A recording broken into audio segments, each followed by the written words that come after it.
had, what do you call it there? We're glad to be with you once again in our broadcast, and we're interviewing an oral history, and we're preparing a tape for the State Library in Frankfort, for the Murray State University Pogue Library, and also for the Marshall County Library. And we're visiting in the long-term care unit at Marshall County Hospital, and our guest today is Clyde Reed. We're going to start off and ask Mr. Reed how old he is. 81. What part of the county did you grow up in, Mr. Reed? Were there many Clyde Reeds? I know there was one that owned a limestone quarry over in Livingston County. Well, there was two of us here in Marshall, and that over in Livingston was a millionaire, and these two here in Marshall was kind of down under that place. Well, it's nice for you to consent to be interviewed by us, and we're going to ask you about your parents. Well, your dad and mother. What were their names? Willie Aaron Reed and Martha Jane Reed. Before your mother married, what was her maiden name? Martha Jane Wallace. Wallace. Wow. Okay. So you had a Wallace, and that means there must have been some Scotch blood in there somewhere. Well, they come from North Carolina. And that's all you know about it? Well, they moved here in 1868. Now, my mother was born here in this county, and there was,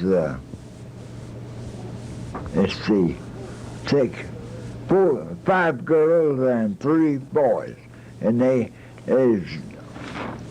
was 6 of them come from North Carolina, and 2 of them born here in this county.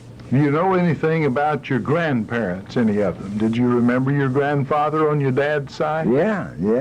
He died in 1926. Yes, sir. December 1926. Well, did you know any grandparents on your mother's side? Yeah, my grandmother, Wallace. She died in 1910, and she was pretty good when she lived all them many years. Well, you're in the long-term care of the hospital now. That's were you married during your lifetime? Well, one time. Yes, sir. Married quite young, 55-year-old. Oh, I see. Yeah. You did wait a while. I did. And is your wife still living? No, she's been passed away 13 years. You weren't born in Marshall County Hospital. Of course, there wasn't one here then. Where were you born? Out here about 7 miles west in the old house that my grandfather settled in when he moved here from North Carolina. Was it a log house, perchance? 2-story. 2-story log house. 2-story. You and Abraham Lincoln. That's right. Yeah. Well, good. The chimney was about 4 feet wide. That's about how long it took for firewood. And all here was a monster. Where did you go to school, Mr. Reed? Well, I'm waiting. Minder, M-I-N-D-E-R. And that, I take it, was a one-room county school? One-room county school, about 40, sometimes enrolled. You remember any of your teachers? My first teacher was Mother Mathis. She lived out here in what we call the Flatwoods. And next to him was Alva Woods. That was the Claude Chambers' wife, Mary. And the next one, 3 in a row, was my cousin, Molly Cox, who is still living. Was that out in the general direction of Brewers or No. Oak Right Level? Or right down the Simpsonia Highway here. Oh, I see, yes. Yeah. Toward Simpsonia. Yeah. I knew a school teacher named Roberta Cox that came from right around Brewers, I think. Anyway, she taught out in that area. I remember a name like that, but I don't believe I ever met her. When you said Cox, it made me think maybe you... But do you ever know Raleigh Cox? He's a school teacher. Yes, sir. Bland? Oh, I remember him. Well, he was Brother Bland. He lived on a farm out there, what they call well, more in Sand Hill neighborhood. What did you like most about school? You mean studies? The subject you... Oh, I like arithmetic, spelling, and history. Arithmetic, spelling, and history. That's a good combination. Now, spelling, if I went home tonight and didn't have that blue-back spelling, Mother said to go get me a limb. Yeah. Get me a limb. Our parents used to kind of see that we studied, didn't they? And that history. Some kids in there couldn't spell George Washington's name. I could read my history lesson over and quote you that history better than most preachers can quote a sermon. Uh-huh. Well, what were some of the games you liked at school? You remember anything you played? Well, we had a ball game they call 1, 2, 3. And we had another deck on board. There'd be probably 5 on each side.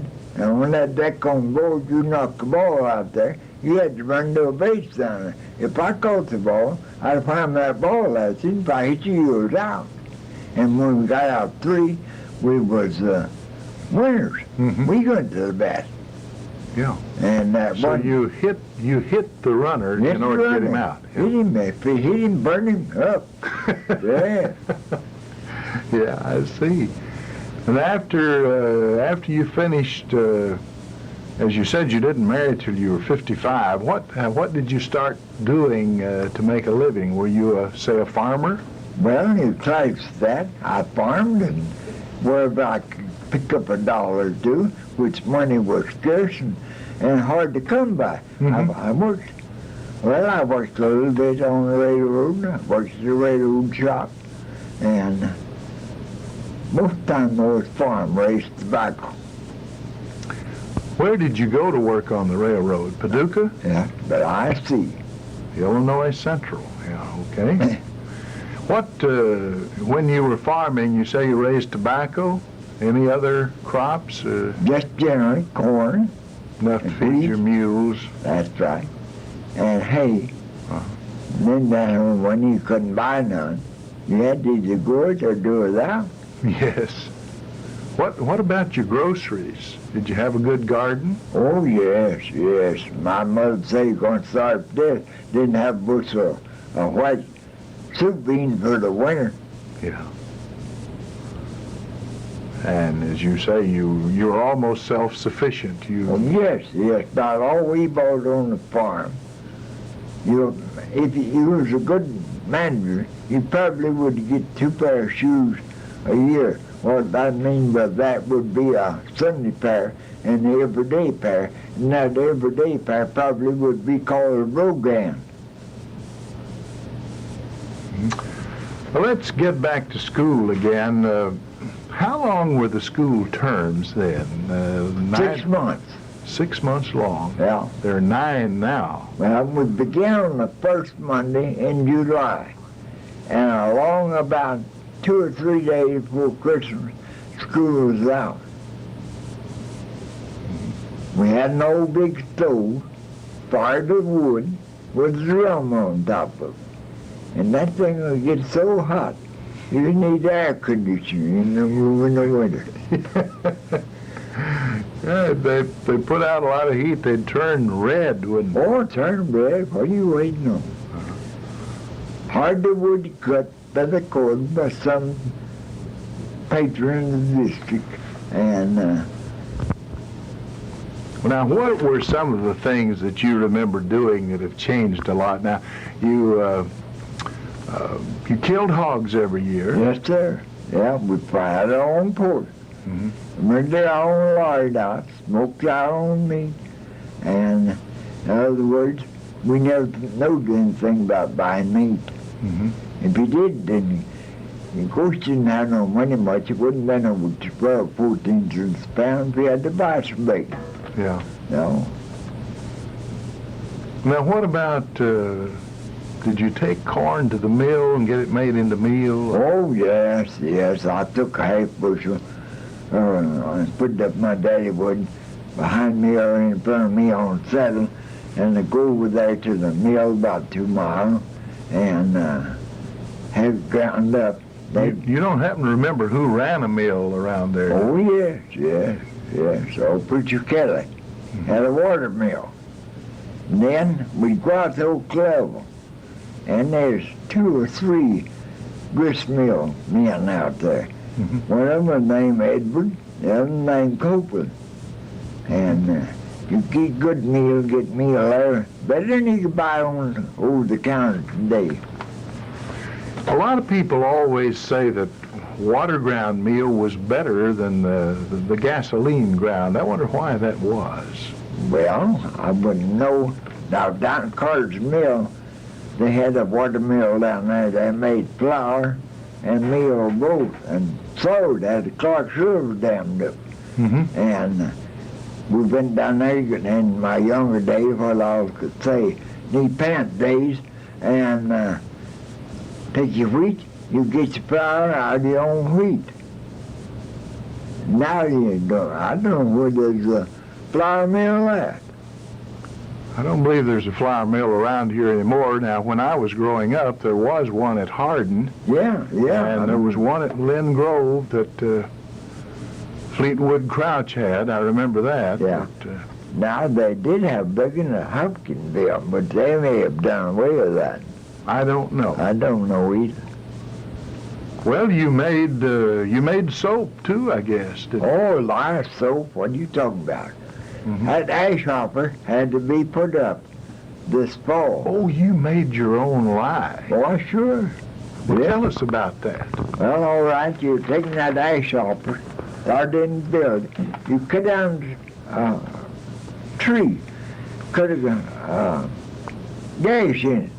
Here's out a little place. And set these here plank up. Well, made a V shape out of it. V-shape out of it. Yeah. Well, as your ashes accumulated in your fireplace, you took them out there and poured them up in that hopper. They call it ash hopper. Yes, sir. All right. When spring come on, you had to commence pouring water on that. Take 4 or 5 days for that water to go run through there. And when that there water run through there, that lye would be red. And my mother always said to make good strong soap. When you took a feather in it, and took that feather off of the, I don't know what you call that, where the feather part go into it, but strip it off there, just as clean. She said, oh, that's good lye. Good lye. Good lye. Now, I'm talking about getting your hands clean. You get them clean. Soap didn't look too good. We got a bit, comes on the years on, we begin to make lye soap out of mare oil lye. You brought it in a can, In mare a can, oil, yeah. That's right. And the soap was a little more. Well, it wasn't white; it was kind of yellowish. Yeah, that's right. And I've made that soap. That is, I helped my mother. Yeah, well, I had that's to me. stir that, you know. Oh, you have to keep that old paddle stirring all the time. Eat the bark off of a hickory stick. Yeah, that's right. And when you got cold, you could cut that and lay it up and get plenty of it when you went to wash. Well, what about you grew watermelons, a few to eat? Oh, yes, but he Let me ask you, did you ever go to some fellow's patch and get one and eat it? Oh, yeah, one of the patch cost me. Went to church one night. Yeah. Carried a bunch in the wagon. And my folks said, give me a new suit of clothes. Well, I wore them that night. Me and this boy went to that melon patch after we got home. And when he had a melon, we, of course, he had a wire fence out there. Well, just across that wire fence, I got hung up on it and tore that one of them legs on that brand new suit from the cuff clear to the belt. Oh, next morning my mother said, what have you been into? I hate to tell her. She said, that's all right. She says, maybe that'll learn you something. Maybe that'll learn you something. Yeah, I taught you a lesson. Yeah, it taught me a lesson. Yeah, well, that's good. What about another big kind of a social event was in some neighborhoods, there'd be a sorghum mill. Did you ever go to a sorghum mill? Oh,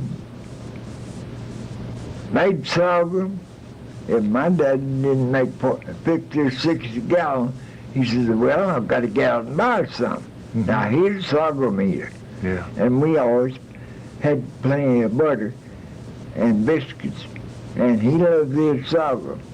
And that's ground then with old mules or horses. He's to a mill and go around and around. Now then, they might have them now. I don't know but one. And last sorghum I had made on a power mill.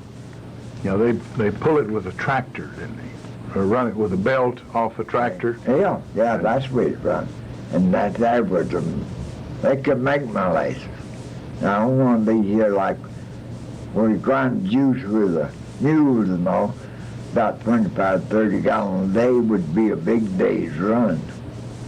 Well, yes, the squeezing the cane was so much slower. Why, yes, and fish molasses.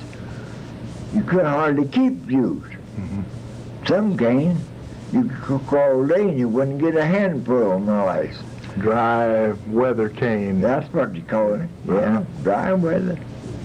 I can remember my dad, we tried some molasses, I guess it was in 1930. That in our neighborhood, that was a dry year. Oh, yes, dry everywhere.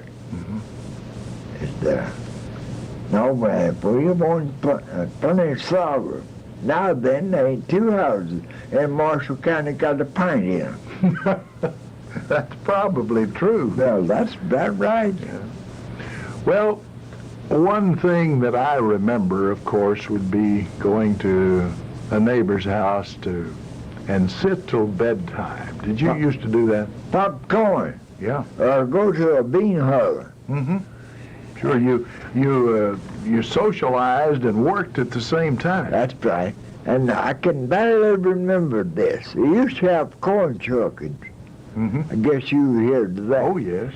There's no Irishman lived in our community, and he's pretty bad to drink. And of course, he wasn't by himself. There's more there. Mm-hmm. And if you got a red ear, you could take a drink.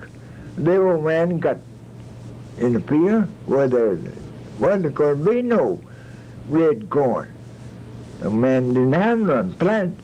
Well, he took him down like for a right smart bit.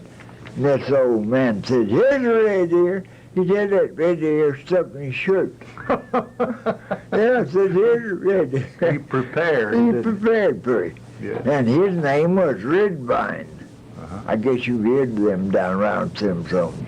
I'm not sure I remember it, but there must be many of our listeners who will remember. I might tell you this from an old gentleman. His last horse died.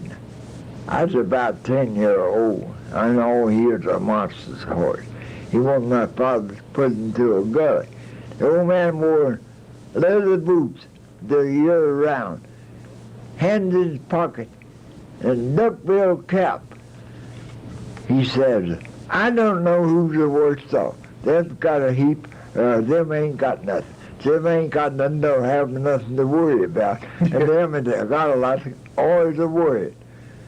And their horses died. And their horse cows died. died just the same. Well, my dad, I think, taught me a lesson once. He'd given me a calf, and I'd raised that calf up to make a beautiful Jersey milk cow, let's say 3 or 4 years old, and she died. Yeah. The dry year, there was a lot of corn that had Blue mold. yeah, blue mold on it, and they'd eat that, and it'd kill them Well, sometimes. So, I cried and cried and cried and cried. And my dad said, well, now, wait a minute, son. He says, the only way you can keep from losing things is to have nothing. That's right. He's just about right. Did you know my father, by the way? Yes, sir. Yes, I knew him. He used to stay up on, you live on the hill. Yes, sir. He walked to church every Sunday. Mm-hmm. Most of the time, he'd come by. I'd be out in my yard there on a shade tree. Well, one that morning, he come by, he had rush in there how the rainstorm. Well, after a big part of the rain's over, of course, there's a little after mist on there. I said, now get in the car. I'm going to carry you on to church. Mhm. I carried them on to church. Did you ever trade any knives? No, never catch that disease. No. Some of the Dad and his pals would sit around the court square and trade knives and yarns and so on. Why did jockey all day for a penny? Yeah. Yeah, they do that. Jockey all day. I've been up there sitting up there with them. Yeah. Yeah, I know just the nature of them. Well, another big event when, I imagine in your time, and when I was a little boy, I still remember a few wheat thrashings. Did they, could you tell us about how wheat thrashing went? Well, the first time we had our wheat thrashing in my community that I can remember, a man by the name of Brookhart out here. He had one, he pulled the separator either with the horses or the little old engine on wheels sort of like a wagon with oxen, and had a straw carrier. And most people wanted to save the straw, so they built a rail pen around. That's the only thing you had to build anything out of. And 2 men have to get in there. If that wheat went over a straw, they placed it around there and keep it slumped down. And then they come along and they had a cyclone stacker. You was done away with all that. That thing stack up there, produced a tent. Saved a lot of labor, didn't Well, it? it saved a lot of dusty labor. Yeah. And then we got to the combine, and the wheat combined in the field. Well, picking them sacks up, putting on the wagon was work again. Yeah. Now then, they got the combine. You got they're thrashing in the hopper of that combine, and they come around to your truck or whatever you're going to deliver to the mill in and put it in there. And first though, we used to have cut a cradle. Cut your wheat. You're going to cradle, I'm going to tie.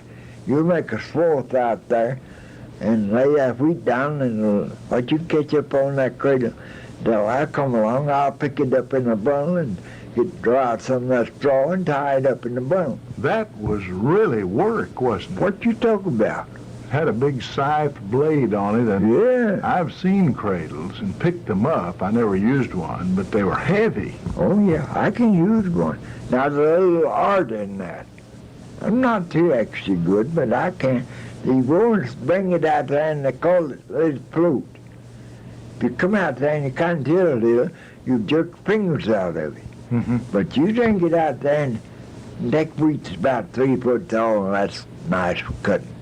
Except bearded. Don't get in that bearded wheat. Whoo! Boy, that's getting your shirt, socks, and everything else. It itched you to death, didn't it? Why? I've I heard. said to Matt each. Now, I tried to ride smart. We always had a binder neighbor with a binder to cut our good land, and Dad always on throw old new ground or something. And of course, binder wouldn't cut. He said, now you got to tie this. And he said, you got to learn to cut. And I could tie them, and them bundles wouldn't come undone. The first wheat thrashing I remember, and I think it was the last year my great-grandfather Hal Edwards had a Dad called it a traction engine. It was a J.I. case. That's right. I remember that. Yes, sir. And it had it looked like a little locomotive, sort of. Yeah. Burned wood in it. Yeah. And Van Ratliff drove a water wagon. They had brought water out of Wade's Creek, and that is up around Hardin. Yeah. And of course, I'd get to ride with Van on the water wagon, which I thought was good. And then it blew the straw out through a big pipe and just piled it in a pile. Yeah. And the kids would get to play on that straw pile. Yes, sir. That was a lot of fun. That's what they call a cyclone stacker. Uh-huh. I thought it was a great thing to get to go see one of them. Yeah. I remember the person brought into our community. And after that, though, they quit. That was the last year my granddad ran his thrasher. And they put gasoline tractors Yeah. to pulling them. Yeah. Now, They're more economical, I guess. It didn't take as big a crew, and you didn't have to haul water to them and all that. now then, there's not a thresher in the country, but Well, they're all combines. no, now our road here, every 4th of July, that boy puts on an exhibition. He's got a little wheat crop. He cuts that with a binder, and he's got a threshing machine and one of them old steam locomotives. Yeah. Tractors. There's a national contest. I believe it's in Waterloo, Iowa, every year, maybe 4th of July or sometime. And they bring dozens of those old rigs out. And, Oh, yeah. and they enter a contest. You get a crew of men who try to beat the others. That's right. Yeah. Well, And of course it draws a big crowd because today's children have never seen anything Oh. like that. they children don't know nothing about a log roller. What was a log rolling? All right, we'll take but a second to explain that. You've cleared new ground. Your timber ain't no price. You gotta get that timber off. They'll cut them trees down and make 2 or 3 or 4 cross ties of the cut. They'll have a log rolling, big dinner. Every neighbor in the country will come to that log rolling. And the log will be about 6 men, take your hand sticks, punch under that log, pick it up, pack it, and pile them up in a pile, and set them fire and burn them up. It seemed like a terrible waste, but of course the timber didn't bring much, Oh, and couldn't give it away. and they wanted the land to cultivate. So they, I'm thinking the other day about my uncle down there. He had yoke steers and 2 widders, 4 good work animals, and how they strained around there lifting a heavy log when that's all steers are good for, is wood. But they had this up and piles there. I seen them piles wide if you open that door. Yeah. Touch them off. Do you remember anything about any of the doctors around Simpsonia when you were young? Oh, yes. Yes, there was Dr. Redbine, there was Dr. Robertson, and there's Simpsonia, right out west here. Our doctor was Dr. Woodall. I guess he died, I don't know how many years ago it's been. Did you come to Benton very often then? Well, come Big Singing Day and Taylor Day. That was about the only trip to Benton I got to make. Were those celebrations very much different then to what they are now? Oh, you couldn't find room in them days to pop popcorn around the courthouse. No, that courthouse yard be lined up. They call that show day. The women won't show the fine clothes they had on, and the boys won't show the fine buggy and horse they had to bring them to the big singing. I never did that. I lived about 2 miles from the railroad. I'd walk the Elva down there, and we had a little old train run up and down from Paris to Paducah on big singing morning. They'd come from Paris down, bring crew, pick them up from Hardin, Alamo, and Dexter on up. Come down here, let them all. You go in Paducah and turn around and go back. And we here that day all evening, take them back home. Leola Higgins, who lives here in Benton, showed me a picture made in 1904, and it's a group of people standing on the courthouse lawn for big singing. They're all dressed, of course, in their very finest. And one of the fellows has his buggy whip in his hand. Now, Yeah. why would he carry it with him? Keep somebody from stealing it. You go to church at night, and if you didn't have that buggy whip or take it in church with you, it wouldn't be there when you got ready to go home. So when you lose a hubcap now, it's not much different to what it was then. Why? No. But they'll get your hubcaps down daytime. Yeah. I never did lose no buggy whip. Fact business is my buggy whip come off of a hickory bush. I cut a limb, use that. What was your first car? T-model. Model T4. Yeah, Model T4. That's a good one, wasn't Best in the country. it? And Went from Model T to a Model A. Well, done all right. Went from Model A to the B8. Done a little bit wrong. Mm-hmm. Well, I was getting up, trying to keep them with the Joneses. Yeah. And but now then, I never owned but one new, and that was a Model A. Mm-hmm. I mean a Model T. Yeah. And I've had a car all my years since I've been big enough to drive.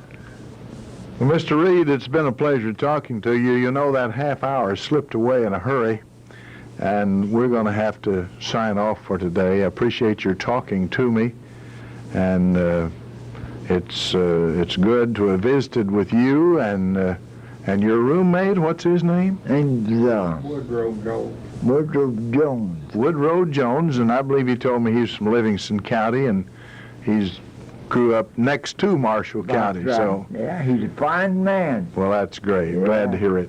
Yes. This is Ray Mofield speaking. We take you now back to our studios.